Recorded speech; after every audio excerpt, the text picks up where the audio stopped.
Hey, what's up guys? Welcome back to the channel. Welcome back to another video. If you're stopping by the channel for the first time, please consider subscribing to my channel. And while you're at it, smash that like button for me. I really would appreciate it. In today's video, we're going to be talking about things you should do before you start investing to give yourself the best opportunity to be financially successful. Saving is about the present. Investing is about the future. If I want to save for a house, a down payment on a house, if I want to save to pay for a new car, or if I want to pay for a vacation that I'm going to be taking in the near future, if I want to save for my emergency fund, those are all things that are going to be happening in the present. When it's time for you to use that money, it's there, and you can go ahead and take care of the intended use you had for that money. So saving is about the present. If though I want to be able to secure a financial future for myself somewhere down the road, then investing is the way to go. It's about the future.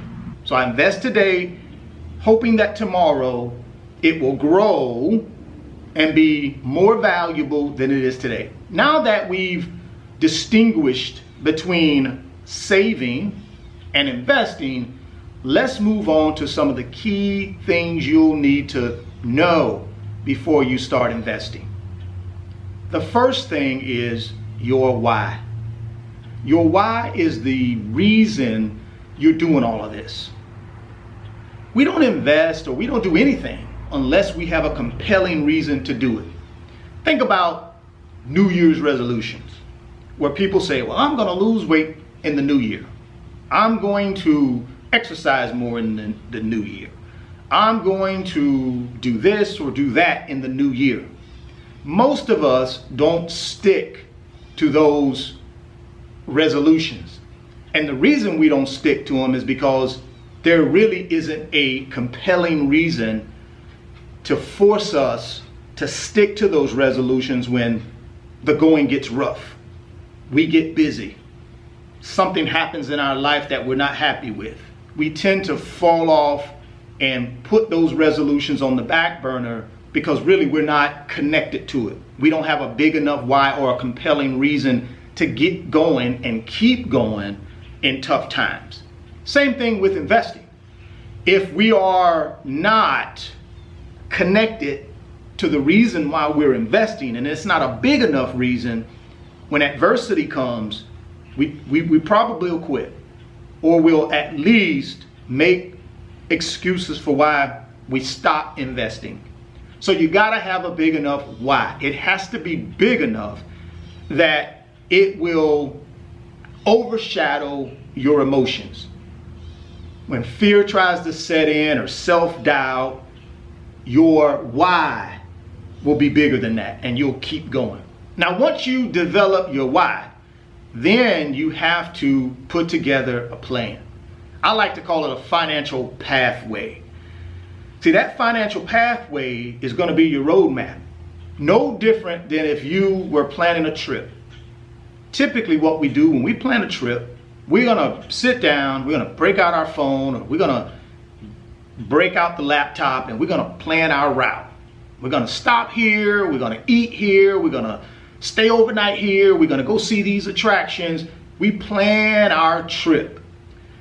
I would encourage you to do the same thing with your financial pathway. You have to plan that pathway. First thing you got to think about is your target date. The target date has a start date and an end date. For me, it was 20 years. I started when I was 30 and my end date was when I was 50. So target date is very important. It could be 5 years, 10 years, 15 years, 20 years, 30 years. It's different for everybody. You have to come up with your target date. The next thing you'll have to do is come up with a target amount. A target amount is simply when you get to your end date or your target date, you want to have a certain amount of income that'll be coming in from work you've done in the past, but it will continue to pay you in the future. That's called passive income. You want to have a certain level of passive income coming in at that target date. I'll use me again as an example. My target date was 20 years, and I wanted to have at least a minimum of $10,000 a month in passive income coming in when I got to my target date. You will have to do the same thing. You'll have to look at your lifestyle you're going to want to have at your target date, and then you're going to need to put an amount of money it will take in order to give you that lifestyle that you want. The third thing I want you to think about is target net worth. Net worth is simply your assets minus your liabilities equals your net worth. So if I have $1 million worth of assets, whether it be real estate, stock market account, whether it be a business, whether it be personal property, all of those things, if they have value, considered an asset. Anything you owe someone is considered a liability. So if I have $1 million worth of assets, but I have $500,000 worth of liabilities, things I owe someone else, it's my assets minus my liabilities give me my net worth. So at that particular example, I would have a $500,000 net worth. Net worth is important because the net worth is going to be the actual vehicle that generates that passive income for you. So if I need $10,000 a month coming in, passive income, when I'm 50 years old, then from 30 years old to 50 years old, which is my target date, I need to be able to create $2 million in net worth. Where do I get the $2 million from? Well, I use the rule of 200. The rule of 200 simply states, for whatever income you need coming in on a monthly basis, you times that income by 200.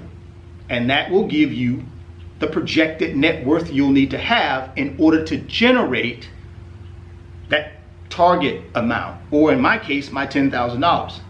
So I would need to, over the next 20 years, build my assets to $2 million. And then the rule of 200 says, hey, you take a conservative 6% return on those assets or your net worth. And in my case, if it's $2 million, I times that by 6%. That will generate $120,000 a year in income divided by 12. That would give me my $10,000 a month. Now, of course, there are going to be some taxes associated with that, but we're not going to cover that in this video. Investing is the most important tool you can use to build your wealth.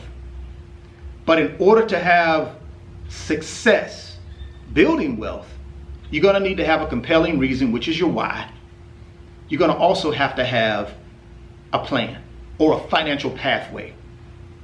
And if you do some of the things I talked about today in this video, I think you give yourself a really good shot, guys, of having everything you want as it relates to your financial situation, your financial goals, financial freedom. Drop me some comments. Let me know what you think. If you're stopping by the channel for the first time, please consider subscribing to the channel, share the video, and smash that like button for me. Thoughts become things. If you can see it in your mind, you can hold it in your hands. You guys keep chasing your greatness, never stop believing in yourself, and I love you to life. Peace. If you want 2 free stocks, click on that link in the description box of the video, and Webull is going to give you 2 free stocks when you open a new Webull brokerage account. Deposit $5 in that brokerage account. They're going to give you 2 free stocks valued up to $2,300. Today's video is sponsored by my company, RF Financial Consulting. And in my company, I work with individuals just like you through financial mentoring and coaching sessions.